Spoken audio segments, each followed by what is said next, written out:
Hello दोस्तों, solution by PJ में आप सबका स्वागत है। आज मैं एक बार फिर से आप लोगों के लिए इकोनॉमिक्स का टॉप 10 प्रश्न का सॉल्यूशन करवाने आ गई हूँ। तो चलिए देखते हैं आज के सेशन में फिर से क्या है कुछ खास प्रश्न, और वो भी किसके, तो इकोनॉमिक्स के। और इसके पहले जो भी सेशन हुआ है इकोनॉमिक्स का वो वीडियो भी आप लोग पूरा जाके जरूर देखा कीजिए, और इस चैनल से जुड़िए। आप लोग के एग्जाम के लिए बहुत ही हेल्पफुल रहेगा सारा सेशन। तो सॉल्यूशन बाय पीजे को सब्सक्राइब कीजिए, शेयर कीजिए, लाइक कीजिए।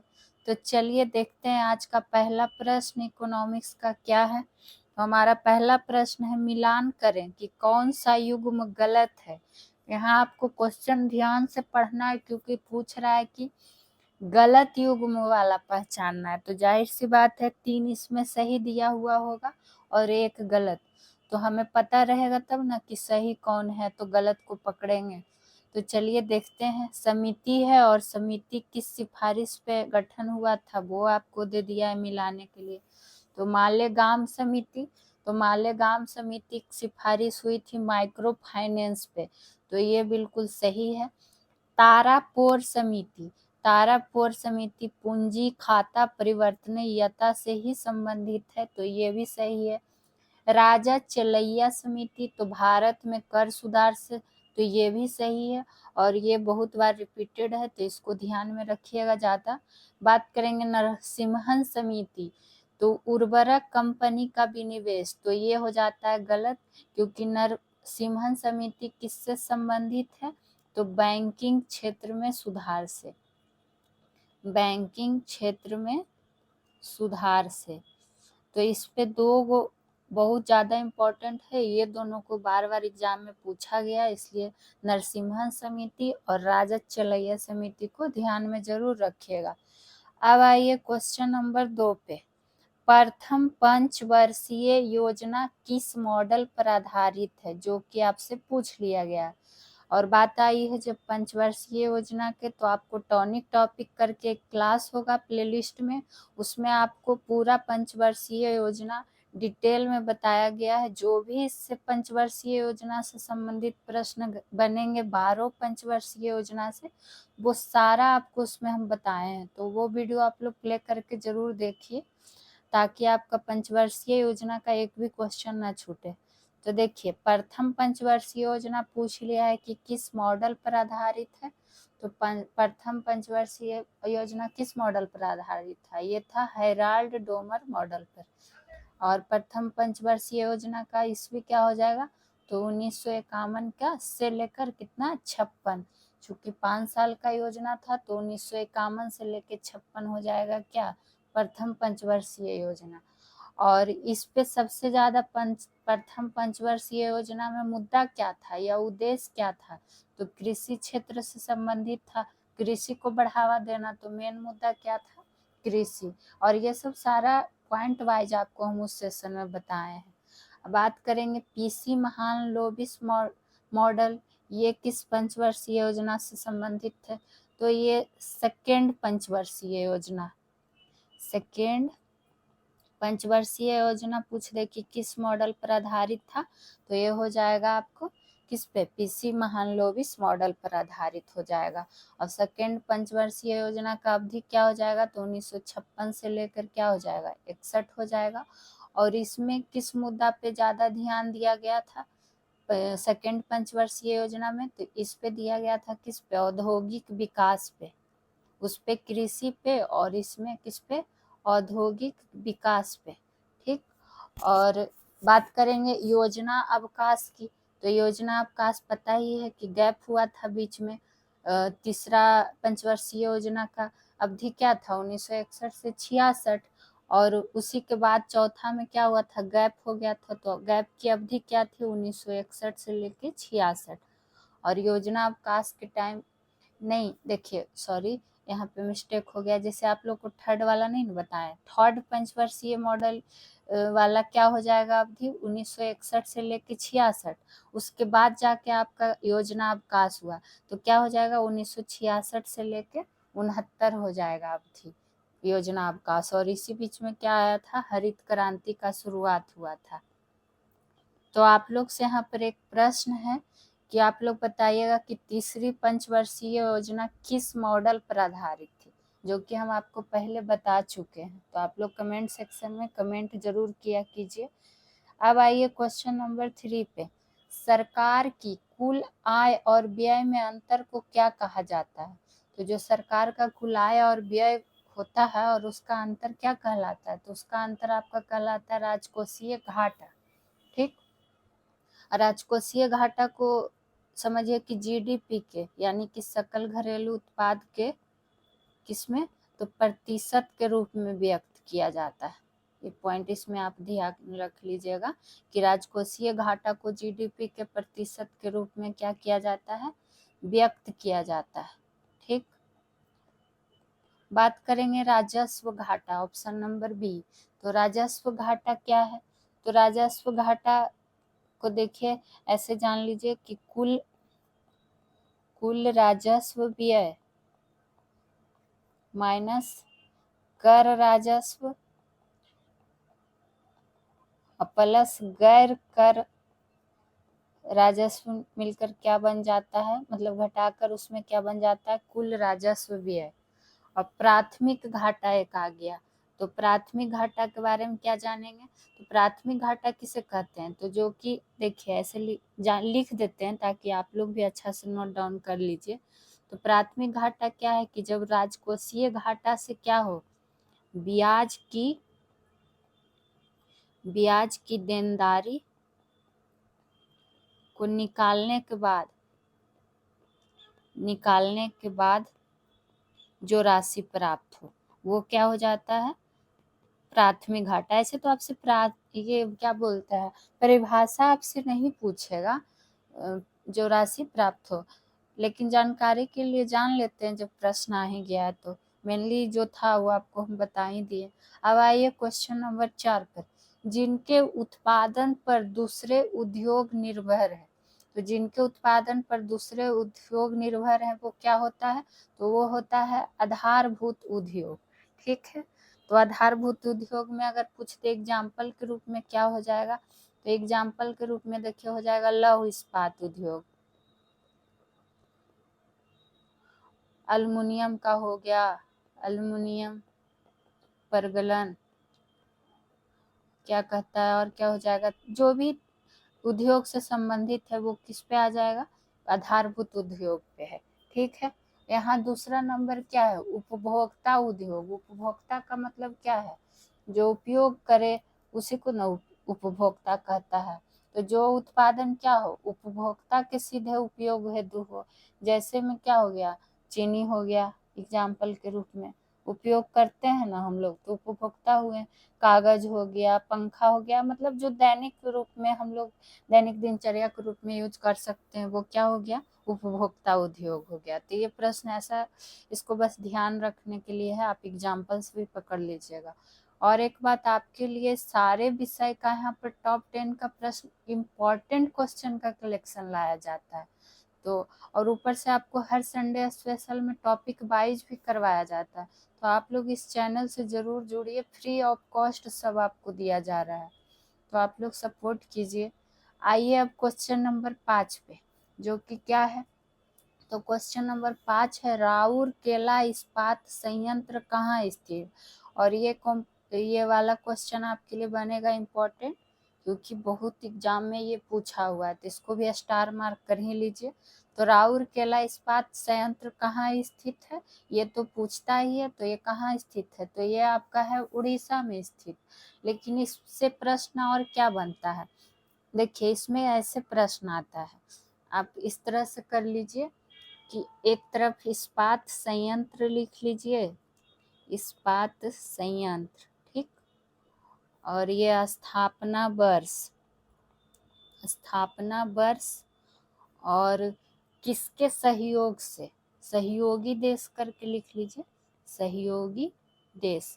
तो इसमें जानते हैं आपसे क्वेश्चन कैसे पूछता है कि जैसे राउरकेला इस्पात संयंत्र जो हुआ, तो उसका स्थापना वर्ष आपसे पूछ लिया जाता है, या फिर पूछ लेगा कहाँ है, और इसका स्थापना में कौन सा देश सहयोग किया था, जो बार बार पूछा जाता है, इसलिए आपको ऐसे हेडिंग डलवा दिए कि इस्पात संयंत्र एक तरफ कर लीजिए, स्थापना वर्ष और सहयोगी देश। तो जैसे शुरू में क्या आया प्रश्न में हमारा,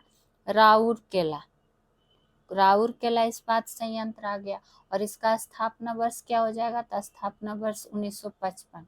अगर इसका पूछ दे स्थापना में सहयोगी देश कौन था उस टाइम, तो सहयोगी देश कौन था, जर्मनी। और ये आपके लिए बहुत इंपॉर्टेंट प्रश्न है, तो आप लोग साथ ही साथ नोट जरूर करते जाइएगा। उसके बाद आइए भिलाई, कौन सा, भिलाई इस्पात संयंत्र, ठीक है, जिसका स्थापना भी कब हुआ था, तो ये भी 1955 में ही हुआ था। और इसमें कौन सहायता किया था भिलाई वाले में, तो भिलाई वाला में क्या था, पूर्व सोवियत संघ, पहले तो नाम था पूर्व सोवियत संघ ही ना, ठीक है, तो पूर्व सोवियत संघ भिलाई का 1955 में, तो दोनों हो गया 1955 में ही। एक आपसे पूछ, और भिलाई कहाँ है, तो ये आपका है छत्तीसगढ़ में, छत्तीसगढ़ में। राउरकेला कहाँ है, तो ये आपको पता ही हो गया कि ये है आपका उड़ीसा में। ऐसे होगा कि आपके पास अच्छे से लिखा जाएगा, इसलिए एक तरह कर दिए। और किसका पूछ लिया जाता है, एक पूछ लिया जाता है दुर्गापुर संयंत्र, इस्पात संयंत्र का, ठीक है, दुर्गापुर कहाँ, तो पश्चिम बंगाल में। और इसका स्थापना वर्ष तो देखिए इसका भी 1955 भी होगा, और इसमें सहयोगी देश कौन था, तो ब्रिटेन था। बस 4 का एकदम आपको हर याल में याद होना चाहिए, जैसा चाहे आप जैसे याद रखिए। एक पूछता है बोकारो का, ठीक, बोकारो कहाँ पड़ेगा, तो झारखंड में। और सिर्फ इसका ईस्वी आपको हो जाएगा अलग, बाकी 3 का ईस्वी आप देख ही रहे हैं कि सेम है 1955। राउरकेला, भिलाई, दुर्गापुर तीनों का ईस्वी सेम है, उसमें आपको देश अलग अलग याद रखना पड़ेगा। और 1964 वाला में ये क्या कहता है, बोकारो वाला को कौन किया था सहयोग, तो ये किया था पूर्व सोवियत संघ, इसमें भी पूर्व सोवियत संघ। आप इस चैनल पे एक बार विश्वास करके देखिए, आप किसी भी एग्जाम की तैयारी कर रहे होंगे तो आपको पक्का हेल्प मिलेगा, तो आप लोग जरूर से जरूर जुड़िए। अब आइए क्वेश्चन नंबर 6 पे, लोकनायक जयप्रकाश नारायण के जन्म दिवस पर कौन सी योजना शुरू की गई थी। तो आप लोग को जयप्रकाश नारायण के बारे में हिस्ट्री में भी बता चुके हैं बहुत बार कि संपूर्ण क्रांति का नारा किसने दिया था, लोकनायक का उपाधि किसको दिया गया, असहयोग आंदोलन से संबंधित प्रश्न इनसे भी जो बनता है वो भी आपको हम बता चुके हैं। तो देखिए यहाँ पे क्या है, जन्म दिवस पर कौन सी योजना शुरू की गई थी, आजाद दस्ता का गठन किसने किया था, और वो किसकी असफलता के कारण हुआ था, सब कुछ आपको डिटेल में हम बता चुके हैं। लेकिन यहाँ आपका इकोनॉमिक्स पे क्वेश्चन क्या आया है कि इनका जन्म दिवस पर कौन सा योजना शुरू किया गया था, तो कौन सा योजना शुरू किया गया था वो बस ध्यान में रख लेना है, तो सांसद आदर्श ग्राम योजना। अब बताइए आप लोग का किसका किसका गांव आदर्श ग्राम योजना के तहत आ चुका है, मेरा गांव तो आ चुका है। उसी तरह देखिए ऑप्शन ए है ट्राइसेम कार्यक्रम, कौन सा कार्यक्रम, तो ट्राइसेम कार्यक्रम किससे संबंधित है, तो ये है ग्रामीण विकास से संबंधित, ग्रामीण विकास से संबंधित है, और इसका नाम क्या दिया गया है, ट्राइसेम कार्यक्रम। ऑप्शन बी क्या है, एड्रागोगी, तो एड्रागोगी किससे संबंधित है, तो एड्रागोगी है प्रौढ़ शिक्षा से, ठीक है। उसी तरह operation block board, operation block board किससे संबंधित है, तो ये आपका है प्राथमिक शिक्षा से, ठीक है। तो ये थे कुछ संबंधित प्रश्न जो आपको बता दिए। अब आइए क्वेश्चन 7 पे, राष्ट्रीय जूट बोर्ड का मुख्यालय कहाँ है। अब आपसे मुख्यालय पूछ रहा है तो ये भी जान लेते हैं। तो राष्ट्रीय जूट बोर्ड का मुख्यालय कहाँ है, तो ये आपका है कहाँ, कोलकाता में। और एक चीज का और पूछ लिया जाता है कि चाय बोर्ड का मुख्यालय कहाँ है। चाय तो आप लोग बहुत पीते होंगे ना, तो चाय बोर्ड का मुख्यालय भी याद रखिए कि चाय बोर्ड का मुख्यालय कहाँ है, तो ये भी कहाँ है, कोलकाता में ही है। और राष्ट्रीय जूट बोर्ड का भी मुख्यालय कहाँ है, तो कोलकाता में है। यानी जूट चाय सब कहाँ आपको, कोलकाता। हैदराबाद में किसका मुख्यालय है, तो यहाँ है राष्ट्रीय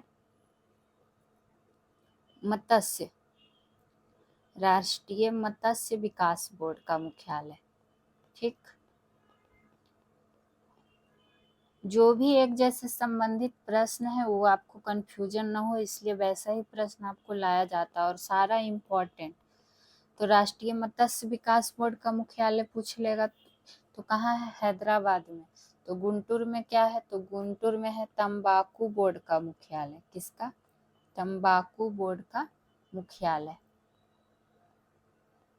और आप लोग जरूर साथ ही साथ लिखते जाइए ताकि आपके पास भी क्वेश्चन अच्छे से तैयार हो जाए, अच्छे क्वेश्चन का कलेक्शन। अब आइए क्वेश्चन नंबर 8 पे। राष्ट्रीय विकास परिषद में सदस्य के रूप में कौन कौन शामिल होते हैं? आपसे कभी कभी दे देगा कि कौन कौन शामिल होते हैं, तो जानना जरूरी है कि कौन कौन शामिल होते हैं। तो पहले तो जानिए कि राष्ट्रीय विकास परिषद का गठन या स्थापना कब हुआ था।